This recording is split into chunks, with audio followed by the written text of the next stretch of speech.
Assalamualaikum warahmatullahi wabarakatuh. Halo sahabat semua, perkenalkan saya Hani Yuniar dengan NIM 106020117 dan teman saya ada Aulia Rama Hoirunisa sebagai partner saya pada kesempatan kali ini. Nah, pada kesempatan kali ini kita akan membahas sebuah teori tentang pemodelan sistem, konsep sistem, model dan simulasi, konsep pemodelan dalam komputasi kognitif yang berbasis cara manusia berpikir. Yuk kita simak videonya, check it out. Oke guys, jadi topik utama di dalam presentasi ini yang pertama ada pemodelan sistem, yang kedua ada konsep sistem, yang ketiga ada model dan simulasi, yang keempat ada konsep pemodelan dalam komputasi kognitif yang berbasis cara manusia berpikir, dan yang terakhir ada konsep pemodelan dalam komputasi kognitif yang berbasis sel saraf. Yuk langsung aja kita lihat pembahasan selanjutnya. Nah guys, yang pertama itu ada pemodelan sistem. Pemodelan sistem ini merupakan proses penting di dalam memahami, menganalisis, dan merancang berbagai sistem yang kompleks. Nah, pada pembahasan ini juga kita akan membahas teori lengkap terkait dengan pemodelan sistem, mulai dari konsep dasar sistem, terus model, dan simulasi, hingga ke penerapannya dalam komputasi kognitif yang terinspirasi dari cara berpikir manusia.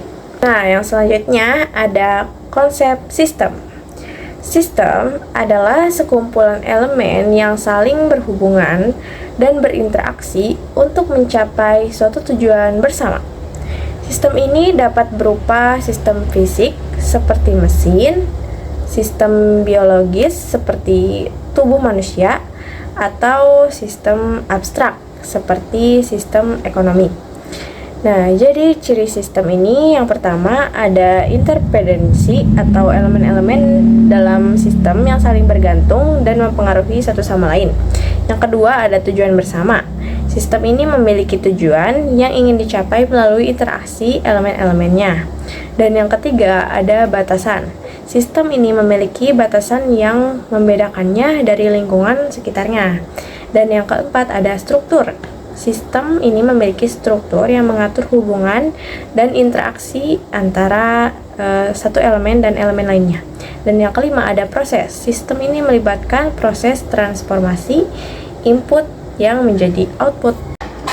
Nah, yang kedua, ini ada pemodelan sistem. Pemodelan sistem adalah proses mempresentasikan sistem nyata di dalam bentuk model yang lebih sederhana. Model ini dapat berupa diagram, persamaan matematika, atau simulasi komputer. Tujuan dari pemodelan ini yang pertama adalah untuk memahami sistem. Model ini membantu kita agar memahami bagaimana sistem bekerja dan interaksi antar elemennya. Yang kedua adalah untuk menganalisis sistem. Model memungkinkan kita untuk menganalisis perilaku sistem dan memprediksi hasil dari perubahan tertentu. Dan yang ketiga adalah merancang sistem. Model membantu kita untuk merancang sistem baru atau memperbaiki sistem yang sudah ada. Dan yang keempat ada mengkomunikasikan sistem. Model memudahkan kita untuk mengkomunikasikan informasi tentang sistem kepada orang lain. Selanjutnya ada jenis pemodelan. Yang pertama ada model fisik. Model fisik adalah representasi fisik dari sistem yang disederhanakan. Contohnya, model pesawat terbang untuk diuji coba di terowongan angin. Yang kedua ada model sistem matematis. Model matematis menggunakan persamaan matematika untuk mempresentasikan hubungan antar elemen sistem. Contohnya yaitu model pertumbuhan penduduk. Dan yang ketiga ada model simulasi. Model simulasi menggunakan komputer untuk mensimulasikan perilaku sistem berdasarkan aturan dan parameter yang telah ditentukan. Contohnya simulasi lalu lintas kota. Oke, yang ketiga ada simulasi sistem. Simulasi sistem adalah sebuah proses menggunakan model komputer untuk menstimulasikan perilaku sistem nyata. Nah, adapun manfaat simulasi ada 4. Yang pertama untuk menguji skenario, yang kedua untuk menganalisis resiko, yang ketiga untuk membuat keputusan, dan yang terakhir adalah melatih dan mendidik simulasi. Nah, yang keempat ada pemodelan dalam komputasi kognitif. Komputasi kognitif adalah sebuah bidang ilmu komputer yang berfokus pada pengembangan sistem yang dapat meniru cara berpikir manusia. Pemodelan dalam komputasi kognitif dibagi menjadi 3, yaitu ada pemrosesan bahasa alami yang dimana model bahasa biasanya digunakan untuk memahami dan menghasilkan bahasa manusia, contohnya seperti chatbot, yang dapat berinteraksi dengan manusia secara natural. Lalu ada pengenalan pola, yang dimana model pengenalan pola biasanya digunakan untuk mengidentifikasi pola dalam data seperti gambar, teks, atau suara. Contohnya seperti sistem pengenalan wajah yang dimana dapat mengidentifikasi orang dalam foto. Lalu yang terakhir ada pembelajaran mesin. Model pembelajaran mesin biasanya digunakan untuk mempelajari pola dari data untuk menghasilkan prediksi.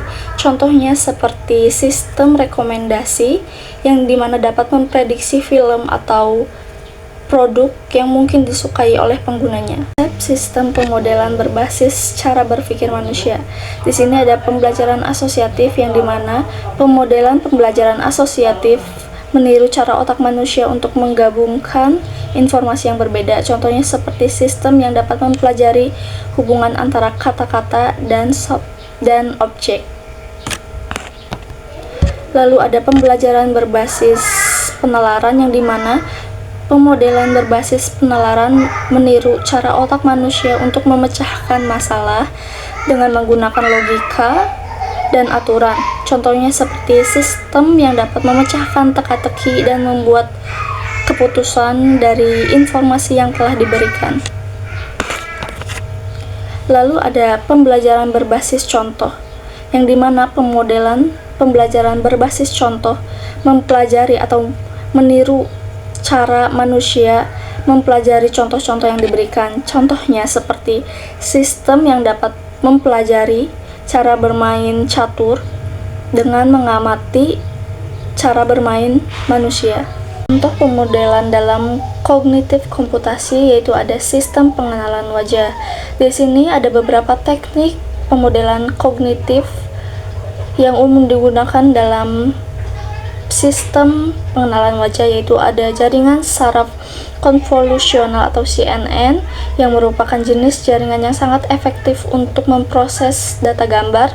Lalu ada deep learning yang dimana melibatkan penggunaan jaringan syaraf dengan banyak lapisan untuk mempelajari pola kompleks dalam data. Lalu yang terakhir ada machine learning, yaitu melibatkan pelatihan model komputer untuk mempelajari pola dari data tanpa harus diprogram secara eksplisit. Penerapan pemodelan sel syaraf. Komputasi kognitif berusaha untuk meniru cara berpikir manusia telah menemukan inspirasi yang kuat dari struktur dan fungsi sel syaraf, khususnya sel syaraf neuron. Pemodelan berbasis sel syaraf khususnya dalam bentuk jaringan syaraf buatan atau Artificial Neural Networks atau ANN telah menjadi tulang punggung bagi komputasi kognitif modern. Lalu ada penerapan pemodelan berbasis sel saraf dalam komputasi kognitif. Di sini ada pengenalan data. ANN dapat digunakan untuk mengidentifikasi pola dalam data gambar, suara, dan teks. Contohnya seperti pengenalan wajah, pengenalan suara, dan deteksi spam. Lalu ada pemrosesan bahasa alami, di mana ANN digunakan untuk memahami dan menghasilkan bahasa manusia seperti penerjemahan bahasa, analisis sentimen, dan chatbot. Lalu ada pembelajaran mesin, yang dimana ANN digunakan untuk mempelajari pola dari data dan membuat prediksi seperti prediksi harga saham dan membuat prediksi seperti prediksi produk.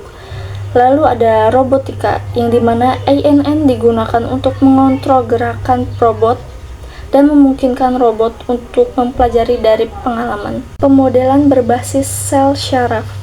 Pemodelan berbasis sel syaraf contohnya yaitu ada robot bedah, yang dimana khusus jaringan buatan atau JST telah membuka jalan baru dalam pengembangan robot bedah yang lebih canggih dan presisi.